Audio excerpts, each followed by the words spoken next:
আসসালামু আলাইকুম।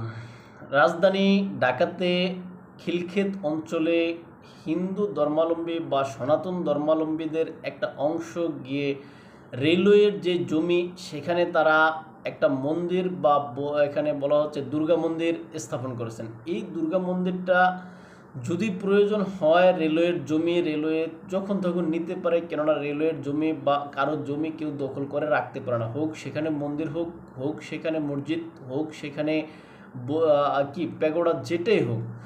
এই ক্ষেত্রে ধর্মীয় স্থাপনাগুলো যারা তৈরি করে বা যারা এখানে নির্মাণ করে তাদের উচিত এই ফ্রেশ বা ভালো জমিতে নির্মাণ করা, কেননা এই যে অন্যের জমি দখল করে মসজিদ মন্দির বা অন্য কোনো কিছু নির্মাণ করা এটা নীতিগহিত কাজ। সুতরাং এটা যখন রেলওয়ে উদ্ধার অভিযান পরিচালনা করছে সেক্ষেত্রে পূর্বে নোটিশ দিলে সেক্ষেত্রে এটা মনে হয় ভালো হতো।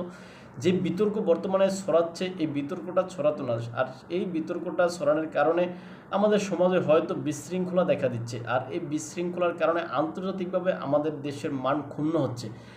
এখন এই যে রেলওয়ে যদি যথাযথ কর্তৃপক্ষ এটা তাদের প্রয়োজন তারা নিয়ে নিতে পারে তাদের জমি, এক্ষেত্রে আপনি আমি আমরা আপনার বাবা আমার বাবা কেউ বাধা দেওয়ার নাই। সুতরাং যাদের জমি যাদের কাগজপত্র তারা অবশ্যই নিবে। এখন এই ক্ষেত্রে যেন এটা মন্দির আছে দেখে এটা নিবে না, এখানে মসজিদ আছে দেখে এটা নিবে না, এখানে গির্জা আছে দেখে এটা নিবে না, এখানে প্যাগোডা আছে দেখে এটা নিবে না, বিষয়টা কিন্তু এরকম না।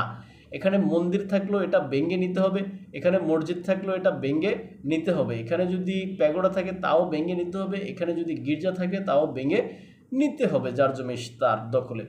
এখন এই যে নেওয়ার ক্ষেত্রে যে প্রসেসটা এই প্রসেসটা যথাযথ মাধ্যমে হইলে সেই ক্ষেত্রে বিতর্ক হতো না, কেননা এই যে জমিটা যেভাবে উদ্ধার করতে গিয়েছেন বুলডোজার নিয়ে আর এই সনাতন ধর্মাবলম্বীদের মনে আঘাত দিয়ে তাদের যেই ধর্মবিশ্বাসের যে প্রতিমাগুলো আছে প্রতিমাগুলো যেভাবে ভেঙে উদ্ধার করা হয়েছে এটা মূলত নিন্দনীয় বা এটা সমর্থনযোগ্য নয়।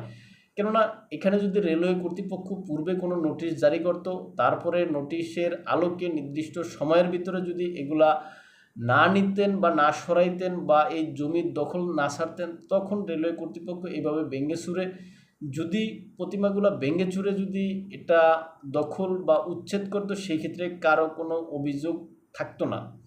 এখন রেলওয়ে কর্তৃপক্ষ কি আসলে ওরকম কোনো প্রসেস বা ওরকম কোনো নোটিশ দিয়েছে কি না, কেননা ওরকম কোনো নোটিশ আমরা পাইনি।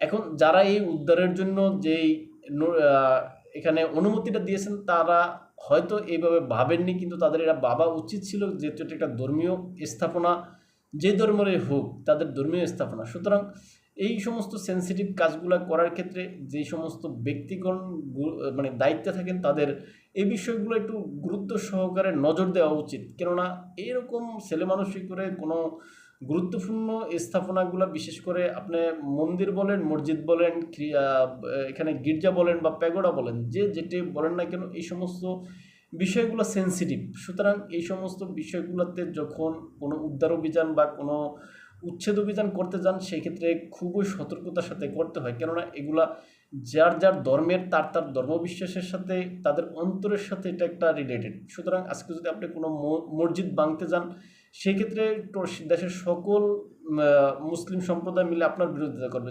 সেম আপনি যখন মন্দির ভাঙতে যান তখন হিন্দু বা সনাতন ধর্মাবলম্বীরা মিলে তাদের এটার বিরোধিতা করবে।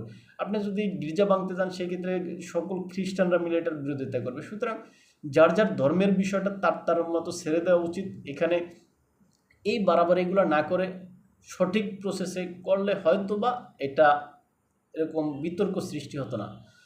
যাই হোক, তারপরে যেভাবে এখানে উদ্ধার অভিযান করছে এটার নিন্দা জানিয়ে এখানেই শেষ করলাম। ভালো থাকবেন সবাই। আসসালামু আলাইকুম।